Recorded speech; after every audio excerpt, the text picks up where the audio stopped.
Wonderful. Thank you so much. Okay. Okay, so it's a big pleasure and actually honor to be here at OFC at the 50th anniversary of optical communications. And I'd like to tell about advances on-chip amplification and focus actually on a recently developed class of erbium doped photonic integrated circuits based amplifiers, but also show in the course of talk not just amplifiers but other devices such as lasers. And I'd also like to start out actually by thanking many collaborators. I'll list them at the beginning, not the end. We close collaborate with actually Carsten Ronnick from Jena, also Applied Materials, Tegan Kim, and I have a collaboration also with Nokia, Bell Lab, Ichi, Stefano, and also Shi, who are also here at OFC. Now, also to start with, I just want to mention that I come from EPFL. Oops, where's my? Okay, 1 second. Okay, it's strange. Where is the? You click any key and then. There's a. Okay, now it worked. Okay, it looks like it. Okay. And I'd like to mention, so this is EPFL. I'm also involved actually in a number of startups, and if you're interested, you can actually visit Tech or Deep Light and also Luxtalogen actually down on the trade floor. Okay, so before I get started, let me give a bit of a history. And of course, I couldn't stand here today without really emphasizing of how important optical fibers and the development in particular of the erbium doped fiber amplifier are. In fact, it's really the erbium doped fiber amplifiers that ushered the era actually of optical communications as we know today. And that really goes back to actually pioneering work that was done in the 80s here by Sir Henry Payne and others that demonstrated the ability to actually incorporate rare earth ions that have a very interesting kind of structure. They follow the Hund's rule. So the transitions actually, the activation occur deep inside shells and you are protected actually from the environment, from the matrix. It allows you actually to have not just a long-lived gain medium that benefits actually from very little crosstalk, being temperature insensitive, giving high gain, but also actually it can be easily incorporated actually into optical fibers. And that's been a tremendously important technology. It ushered the era of WDM and optical communications. Today, we have billions of kilometers of optical fibers. Every 80 kilometers, there's an optical erbium doped fiber amplifier. So it's a remarkably important actually development that Sir Henry Payne and others have triggered. And I should also mention that there's many other areas actually where optical erbium doped fiber amplifiers are used, not just in communications. They're also actually imperative for LiDAR, in optical fiber sensing, and of course in tested measurements. You can not just work with erbium, but many other rare earth ions, thulium, ytterbium. And so it's really a remarkable technology. And as a physicist, I would argue actually it's as important actually as the development of optical fiber that had the honor to receive the Nobel Prize back in 2008 for the work of Kao. Now, one thing is still interesting to note, especially if one looks at how integrated photonics is progressing, so that since invention of the EDFA, they're mostly fiber-based, and that's absolutely fine for optical terrestrial communication networks. But there's many applications that could really benefit actually from a similar gain medium, in particular in the context of photonic integrated circuits. And so, so there's actually, if one looks broadly, there's really a big performance gap that exists today between actually the most, say, performant amplifiers, okay, that typically based on optical fibers, direct mounted in line cards, in deep sea cables. So those have low noise figure, high gain, broad bandwidth. But if you look at some of the most compact devices that exist in photonic integrated circuits, you can have silicon photonic transceivers, as we all see in a trade show here. You can even heterogeneously integrate 3-5 semiconductor gain media. But typically, actually, the amount of gain you have is lower than EDFAs. You have more noise in semiconductors. And also, you have interchannel crosstalk because of nonlinearities, because of fourth mixing. And that's actually for high fidelity optical amplification, the amplifier of choice actually are EDFAs, in particular for coherent communications. And so the question is, can you bridge that gap? Can you make a very scalable approach, scalable in the sense of large volume wafer scale manufacturing, but still actually use erbium? Now, there's no such thing as a new idea.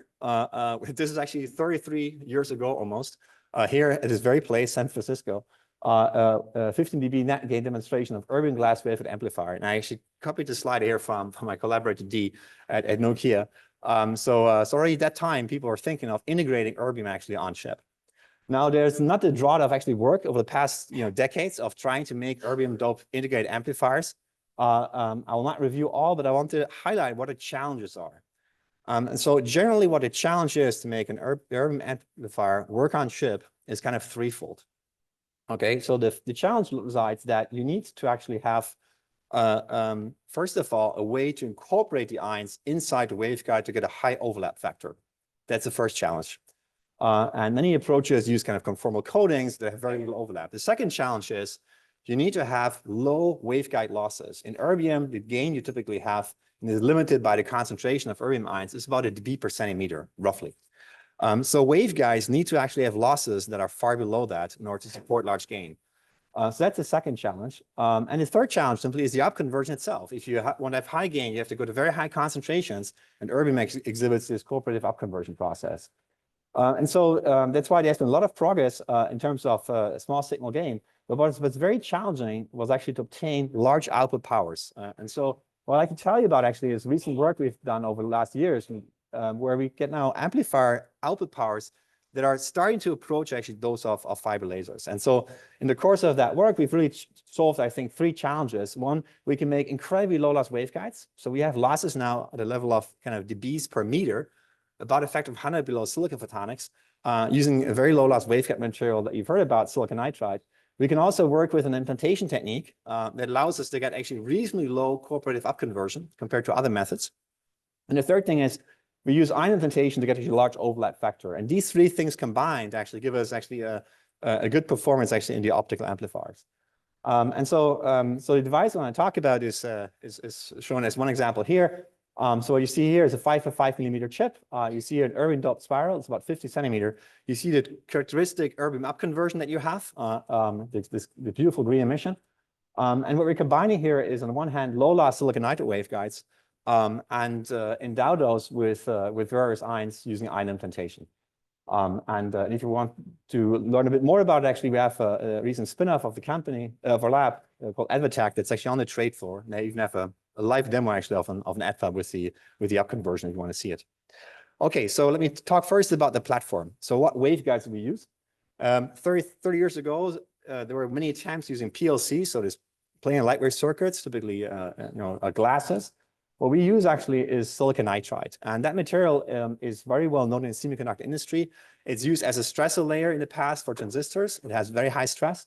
It's CMOS certified, already used actually in foundries as a routing layer. And in our early work, we focus on using thick, tightly confining silicon nitride waveguides. And I like to talk in this presentation actually both about this platform and a more recent platform in recent development where we've moved actually to thinner nitride. I want to contrast these two. So the advantage of silicon nitride are high bandgap, 5 eV. We have also CMOS certified, high effective linearity, no 2-photon absorption in the telecom band, and the material also is space compatible. So it's sustaining actually very high levels of irradiation. Now, how to make low loss waveguides that are tightly confining silicon nitride? The challenge has been traditionally to grow thick films because they tend to crack. And one of the techniques that we've developed over the years in my lab at EPFL is the so-called photonic damascene process, where we emulate a copper damascene process used in VLSI to create interconnects. And so what you do here is you create a preform, in this case in a glass wafer. You fill that preform not with copper as in the VLSI process, but with a dielectric, in our case silicon nitride. And then actually we polish this and actually perform a top cladding. And the advantage of this is actually that we can use the very mature etching of glass and avoid actually the etching of silicon nitride, which is more challenging. This process gives us actually waveguides with very low loss.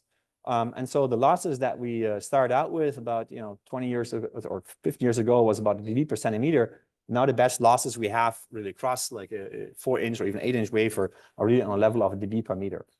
And so these tightly confining waveguides, our motivation stem from the fact that actually they allow to reduce threshold, in particular for microcomb generation, which is inverse quadratic inequality factor, and also feature NMLS group velocity dispersion. But there are many other applications actually of these waveguides. In the course also of the years, we have also spun out actually this technology, and it's available via LigentTech. That's also here on the trade floor. So the silicon nitride waveguides, our initial motivation were microcombs. So we've shown actually you can generate very broadband combs. The process was also transferred to a foundry, but also you can use these low loss waveguides to make self-injection lock lasers that can be endowed with piezo to make them frequency agile. You can make very long waveguides, like meter long, on a very compact chip, and actually generate traveling wave parametric amplifiers that amplify light just by the nonlinearity of nitride itself. And most recently, and this is what I want to focus here on, we have actually combined this not just with lithium niobate for modulators, but in particular also actually with erbium for optical amplification. And so how to endow now these waveguides in a non-perturbative way that preserves losses with erbium. The technique that we use actually was developed at Bell Labs in the 90s. And it's based on ion implantation and really pioneering work by Albert Pullman and Potts. And so what we use here are commercial implanters where you implant and accelerate erbium. And in these waveguides that are 800 nanometer thick, you need an energy of about 2 mega electron volts. I'll comment on the energy later on. So these can be achieved in tandem accelerators. So these implants were done in Surrey in the UK. And as you can see, actually, we choose 3 implants, 3 energies. And the reason we wanted to do that is actually to distribute actually the erbium ions and avoid very high peak concentrations. So we did a triple implant, and you see here also in blue the optical mode. And these simulations are done with SRAM. So how well does the technique work? On the next slide, I want to show actually a measurement of the erbium concentration. So what's done here actually with our collaborator Carsten Wonnig is a so-called is a depth profiling actually of the erbium concentration. And what you can see here is actually in blue the measured concentration with RBS, Rutherford backscattering, and you observe actually the simulated one and actually agree extremely well. So we have a very, very good control actually over the microscopic distribution of erbium ions and also actually the amount of erbium. Please note that due to these very high energies, you have to be also managing implantation defects, and not just defects, but also actually waveguide deformations. So it is very high 2 MeV. You can see actually the waveguides start to slightly deform. And here we can avoid that by actually having the cladding to the right and to the left. So it preserves actually the waveguide nature. Now, what about the losses after implant? So what this shows here is a graph actually of the losses in dB per meter. And for the experts in the audience, actually, these we measure by making resonators and measuring the Q. So we have high Q resonators, which are a fantastic way actually to assess waveguide losses. And what you can see here is before implant emission, we see the implantation non-implanted, annealed after implantation. The annealing we're doing here is about 1,000 degrees for 1 hour. And this is motivated mostly by anneals that were done in silica. We've here applied them to silicon nitride. And what we see is that this activates the ions, so we increase the emission. But what's important, what we also can see actually is that the waveguide losses start to really come down. So we actually have losses here that are a level of below 5 dB per meter, even in the presence actually of this very high energy implants. And so that's very good news. So we can retain these very low losses in the presence actually of erbium. Please also note the lifetime of erbium here in silicon nitride is different. It's 3 milliseconds. And the reason is it's a different host. It's not silica. And so you have a high refractive index, a different kind of environment that gives actually larger, shorter lifetime. So these are amplifiers. So we can see actually in this early work here, we have suffered slightly reduced C-band gain, which is due to the concentration. I'll show some data actually where this is remedied, where we also get the same amount of gain in the C-band as L-band, in fact, even more. But you can see here in this early work, we got actually gains actually close to 30 dB in the L-band in the silicon nitride-based spirals of, in this case, 50 and also 21 centimeter. So how much output power can you get? Let's take a look at this early data. So here, for instance, we demonstrated output powers actually that were above 100 milliwatt actually in the optical fiber. So it really shows actually that these integrated devices with silicon nitride now can get to a level actually that's comparable, say, of a small kind of lower end EDFA with optical fibers. These are very compact. As mentioned, the spirals here take basically only a fraction of a 5x5 millimeter chip in these tightly confined nitrides. Now, these photonic integrated circuits with erbium are not only a way to miniaturize EDFAs, but also actually provide a way to also generate single frequency lasers. And I'll show some devices where you can combine now all the kind of circuitry of photonic integrated circuits, Vernier filters, other frequency selective elements combined with erbium gain. And also what you can do, and this is ongoing work in my group, is actually look at utilizing both the nonlinearity of silicon nitride, the gain afforded actually by erbium, to create actually mode-locked lasers on chip, and use actually the fact that erbium can also provide a gain medium for short pulses. So a couple of applications I want to highlight. So we use these EDFA for a number of applications. I want to show one where we amplify microcombs, but there are many others. You can use it as inline amplifier for WM. You could potentially use it as that to make lasers, mode-lock lasers, and also use it actually in LiDAR for amplifying FMCW signals. So one application that we demonstrated together with collaborators is actually using our microcombs So microcombs can be generated advantageously also on the same platform of silicon nitride by harnessing the Carrier linearity. And so this is a process by which you inject a CW laser inside a high-Q resonator. You have a very interesting space-temporal pattern formation process that promotes actually the generation of temporal dissipative solitons, which are pulses of light that are self-sustained by the balance of nonlinearity, dispersion, gain, and loss. And what you can see here is that typically our microcombs actually have a low conversion efficiency in this bright soliton regime of about 1%, say, for a 100 gigahertz device. And so if you want to use them actually for optical communication, it's imperative to amplify. And so this is one of the first tests for our EDVA. So what we've done here actually in this experiment is we've injected in red our microcomb that had about minus 20 dBm of signal power per line and into the EDVA, and we could actually amplify up actually lines close to 0 dBm actually with this process. We also did some very kind of simple courier communication experiments at low baud rate, but actually over the last years in the collaboration with Nokia Bell Labs, we have proven beyond doubt actually that these urban doped fiber amplifiers, despite using actually tightly confining silicon nitride, which also exhibits actually a very high nonlinearity, effective nonlinearity, typically more than order of magnitude more than optical fibers, still allow actually the transmission actually of here this 64 QAM signals, actually in this case over 10-kilometer link, with very little impairment. So this is work actually done with Nokia Bell Labs, and there's a paper here I highlighted that's recently posted in archives that summarizes these measurements and highlights actually the utility of this device for optical communications. Now, you can also go one step further. You can even also think about integrating, say, microcombs with urban doped fiber amplifiers. This is actually work that we've done recently in the group. So to show here on this image in the middle here, you see here on the left-hand side actually are the microcombs in the thick nitride process. It has MOS GVD generating bright solitons. And you see here the upconversion of two spirals in this case that are used to boost actually the output power. So one other advantage really of this urban implantation is that it's minimally invasive in the sense that you only endow selectively actually waveguides with gain, in contrast to say heterogeneous integration where you would have to bond chiplets, and you can still actually use this dye for other processing such as bonding of say lithium niobate for modulators. So in this early work actually we showed this works nice, so you can actually amplify and really create a very, very compact and of high power microcomb. Now I'd like to talk next actually about making lasers with this gain medium. This device I want to discuss, actually it's an urban doped spiral, in this case 17 centimeter. We have additional circuitry here, in particular a Vernier filter to actually allow tuning of the emission wavelength, and also a reflective element that actually allows to co-inject our 1450 intra-stark level pumping that you see here on the left side. So that's the structure of the laser. So we have our 1480 pump. We've chosen that just for convenience, for simplicity of mode matching. 980 would be a potentially slightly better choice. Again, this was manufactured here in the thick nitride platform. So this is a multi-mode doped silicon nitride spiral, dichroic mirror, verniers, and we have just heaters as a way to tune the laser. In order to operate the laser, we packaged it. So it shows our pump laser. We have an SMF28 and a spot size converter.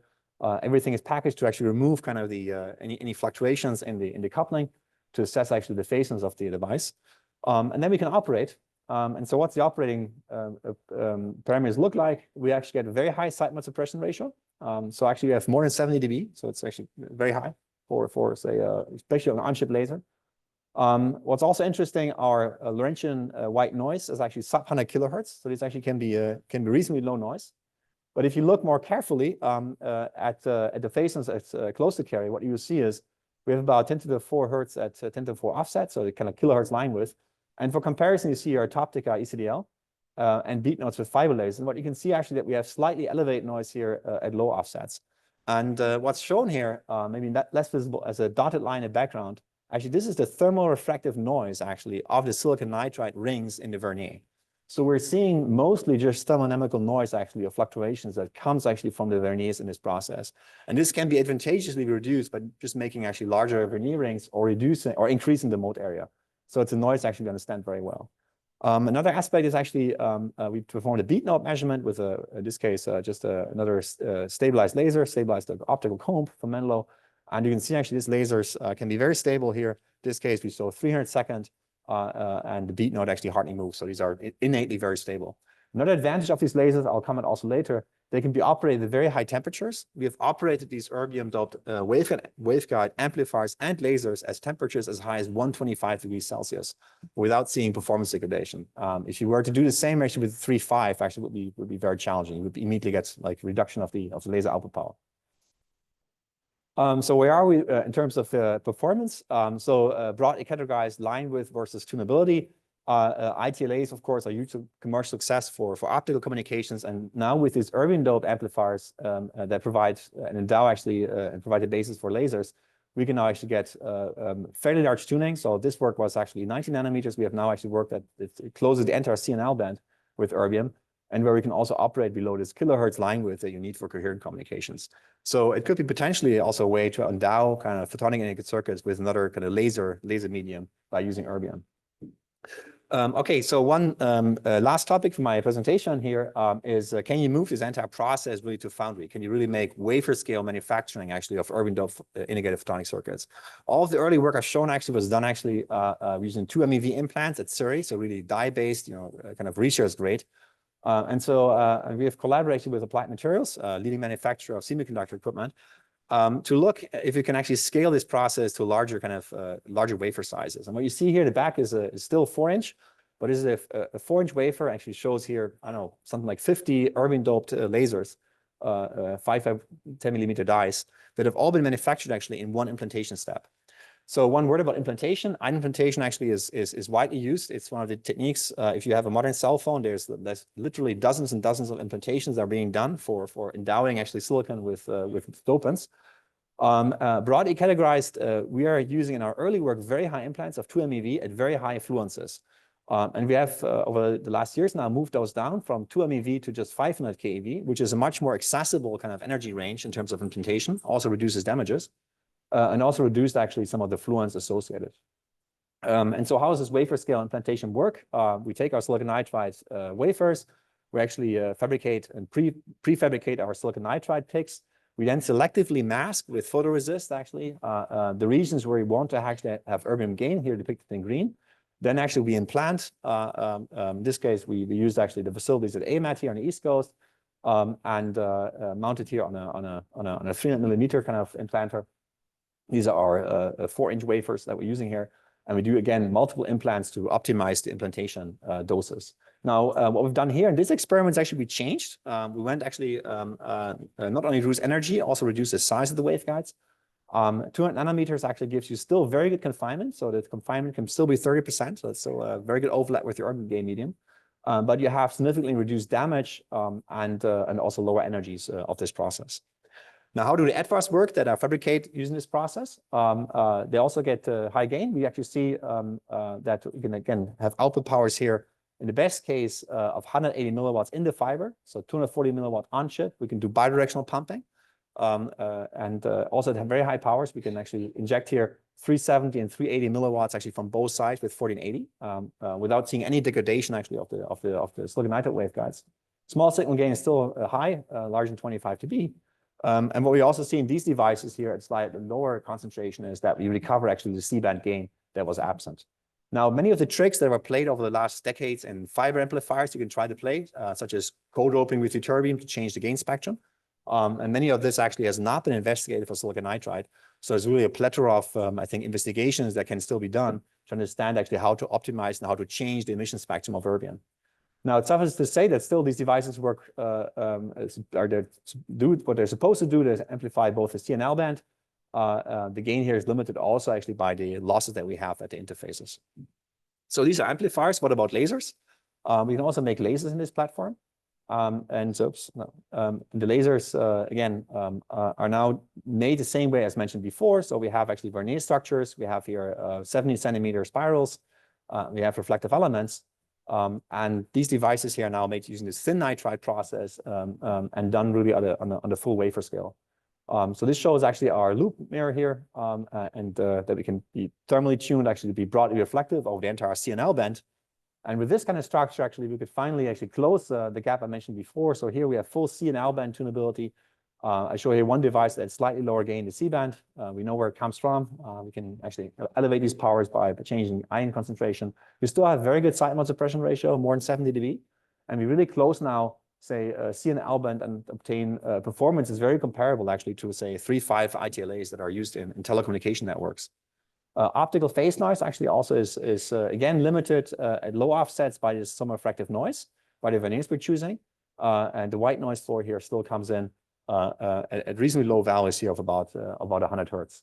As alluded to earlier, these lasers can be operated at very high temperature. So this is an example of where we operated the die at 125 degrees Celsius.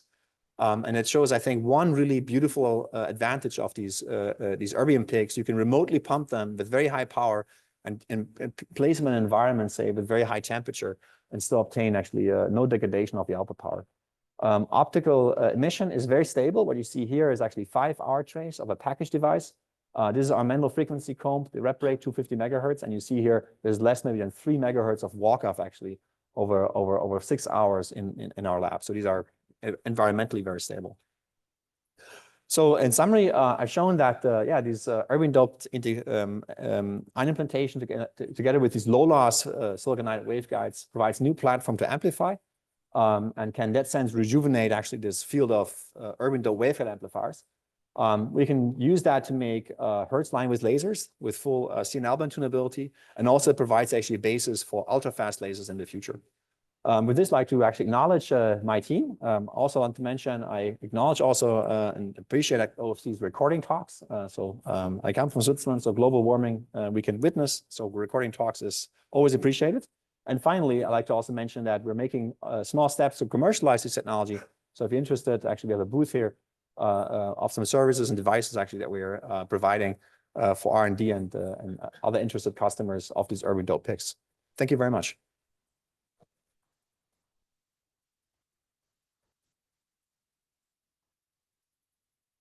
Now the floor is open for questions.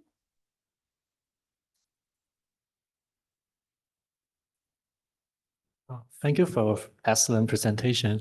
Can you further heterogeneously integrated thin-film lithium niobate on this ultra low loss and high gain silicon nitride platform using wafer bonding to achieve the monolithic integration of light source amplifier modulators and ultra low loss waveguide? Yeah, no, so the question is absolutely correct. So I think one of the, say, advantages of incorporating erbium ions is that they're, compared to, say, doing 3.5 heterogeneous integration, is that the wafer is still pristine. So you can still do, for instance, wafer bonding of lithium niobate, or for instance, lithium tantalate, another ferroelectric. And so that's absolutely possible. So you could imagine in the future actually have an erbium ITLA laser, as I showed, and also actually place a lithium niobate heterogeneous integrated chiplet actually next to it for high-speed communications. And this could be done, yes, absolutely, yeah. Okay, thank you.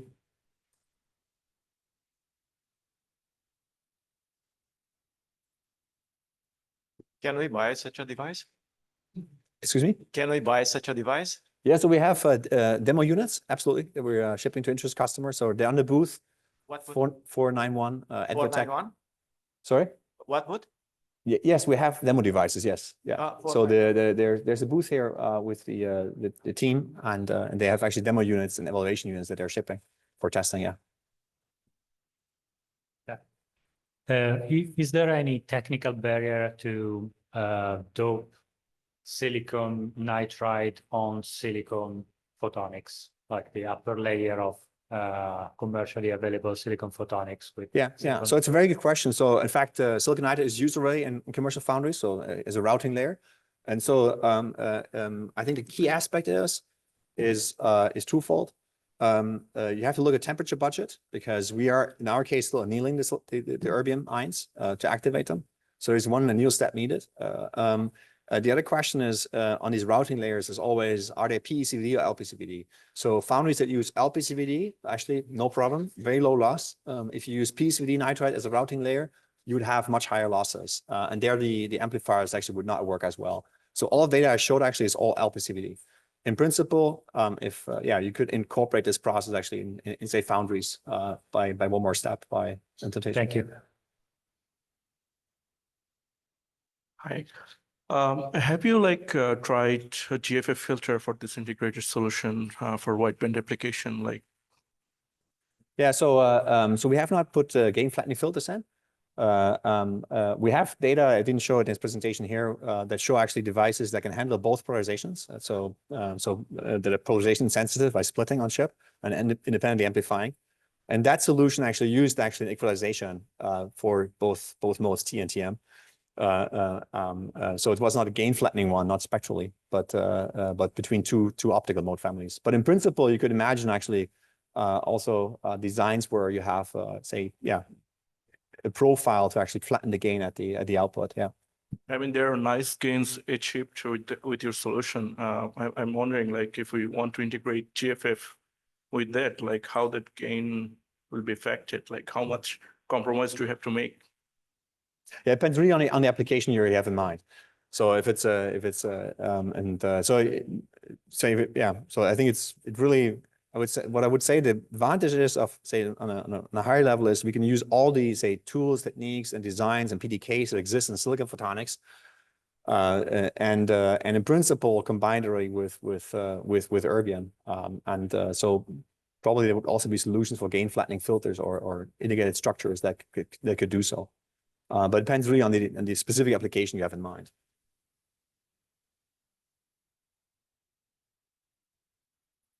Thanks for the very impressive talk. Could you also comment on the potential urban contamination in standard CMOS process? Because I saw that you are currently in collaboration with Nokia Lab, for example, which is not a standard foundry. So these were actually what I showed was scientific collaborations where all samples that were clean room samples were tested actually in high baud rate coherent communication experiments. So these were not devices that were run through a say commercial foundry. Yeah, the only foundry part I showed was applied materials where we used actually commercial implanters and show that you can scale the process. So maybe just want to be clear. Maybe it wasn't. Okay, thanks. So could you comment on the potential for high volume production of these devices? What are the challenges and I think that in the end, I think the materials that we use are very well established in silicon photonics, like silicon nitride. It's already used in the routing layer. At the moment, silicon photonics foundries don't offer erbium implants. Exactly. But as I described, actually, the implanters that I used here are at 500 kV are standard. It would just require foundries to adopt actually this erbium ions. One advantage they talk about erbium is it's a material that doesn't diffuse, so it's not actually there will be very little concern actually introduce that actually into a fab because there is very little risk of cross contamination with erbium. So the ions once implanted actually they do not diffuse actually through the waveguides. There's very little concern of contaminating other devices. Yeah. Thank you for that. Thanks.